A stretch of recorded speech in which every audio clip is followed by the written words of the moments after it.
Hey guys, Chad here from Dirt Poor TV. Today we picked up this 2012 F1100 Arctic Cat Turbo.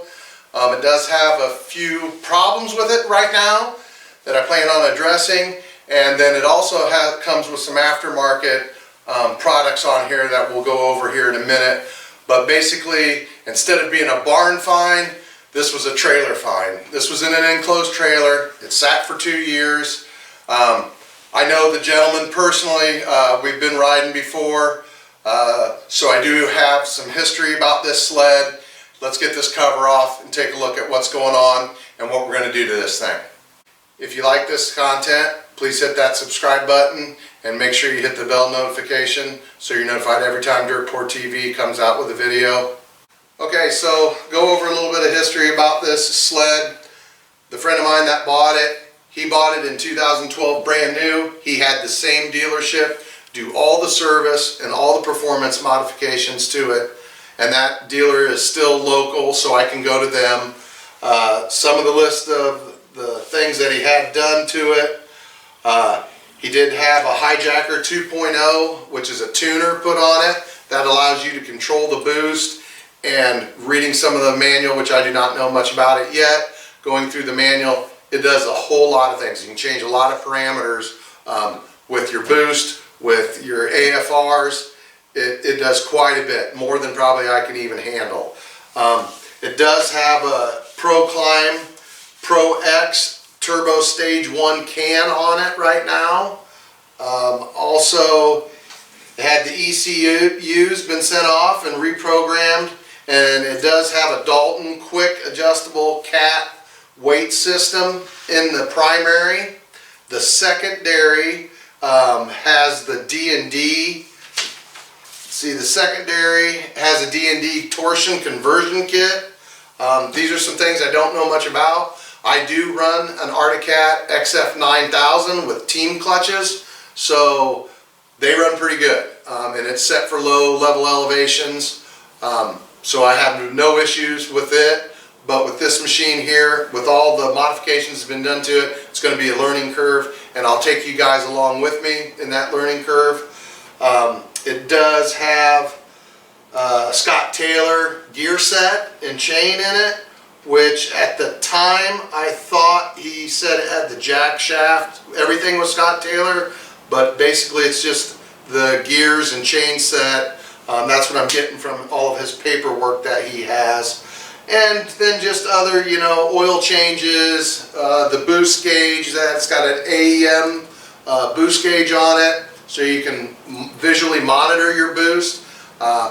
You can set your boost with the Boondocker kit, but then monitoring it, you use your boost gauge. Some of these things we'll go over, in the next few videos and try to get this thing ready for winter. There are a few things wrong with it, and that's kind of why it's set for 2 years. It's a belt blower, and I know a lot of you people know about these 12s and 13s. I'm not sure when they went to the team clutches, but these were belt blowers back in the day, and we're going to figure out how to fix that. I think with the torsion kit and some of the shim pack that he has on the secondary, some of it's been fixed, but we're going to really dive in deep and see what's going on with the belts. Also, this thing has had the coolant tank and oil separator has split, and same thing if you're familiar with these. Even with my XF9000, it's still an issue. If the sled gets hot or the tank builds up too much pressure, it splits, because there's actually 2 tanks in one, and they're just glued. It's actually 3 pieces all glued together. You got your oil separator, and then you have your coolant tank. Well, what happens is over time they'll split from it, get cycling contraction from the heat and the cold. So that is a problem. I could not find an aluminum one, but I did purchase one directly from Arctic Cat, which was hard to find. It was $177. With tax and everything delivered to the door was $200. So not ridiculous, but still pricey, and especially pricey for the original can, that in time probably is going to crack again. So with that being said, we're going to get this out, get it washed up, and then I'll take some covers off and I'll show you some of the things it's got. And a few other issues with it are the front shocks. They are the Fox Float 2 air shocks. They are losing air. The right one worse than the left one. The left one I could probably live with, you know, and make it through a season. But the right one, it'll lose air overnight. And I've checked with a couple places. It's about $110 a piece for each one of them, and that's just to get them serviced and replace some of the I guess it would be some of the O-rings in there so it'll hold air, but if anything else is in there that's the problem, then it'll be more money. The rear suspension seems to be working okay. The track is picked on this, and I mean picked to death. It's got a lot of them. There's 6 on one row and then 4 on the next row. So it's, I don't even know, you'd have to add it up. It is a 128 length track. Some of the other problems are it was hauled on a trailer, on a flat trailer without a salt shield. So the front A-arms are pretty rusted. So I'm going to take those off and get those sandblasted, either sent off in powder coat or I'll just rattle can paint them to get this thing up and running and try to work on some of the issues with the clutch and to really see, really see what's going on with the belt. With that being said, let's get this out and get it washed up. Another thing I forgot to mention too, the battery. It did have a dead battery and wouldn't take a charge. So I took the battery out of my XF9000, put it in here, and it will start. I'll fire it up for you guys so you can hear it. But this is the battery out of mine, and then I purchased a new battery for mine. So let's see if this thing will fire up for us.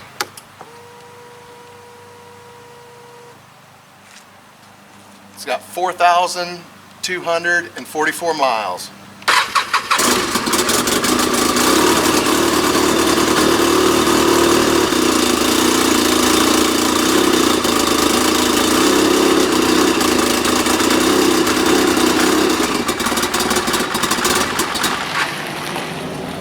Another issue that it has, and I believe it has to do with the hijacker programmer, because I read somewhere in the manual for the hijacker programmer, is your idle. It doesn't want to idle very well. It only wants to idle around 700-800 RPMs, so it sounds like it's cammed out. But I'm going to get in there and I'm going to find a way to adjust that. But if you just keep your thumb on it a little bit, it runs fine. Okay, so here's the process of washing my sled. You have your daughter do it. That's the way to get it done.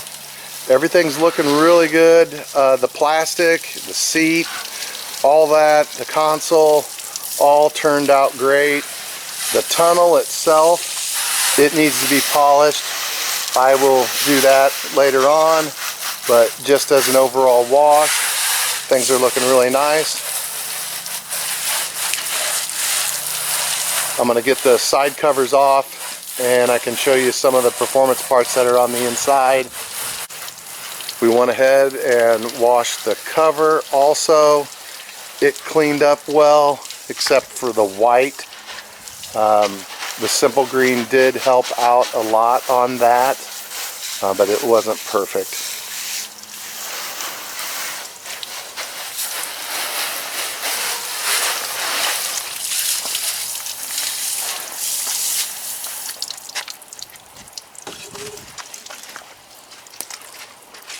Here's some of the things, the performance mods that I talked about.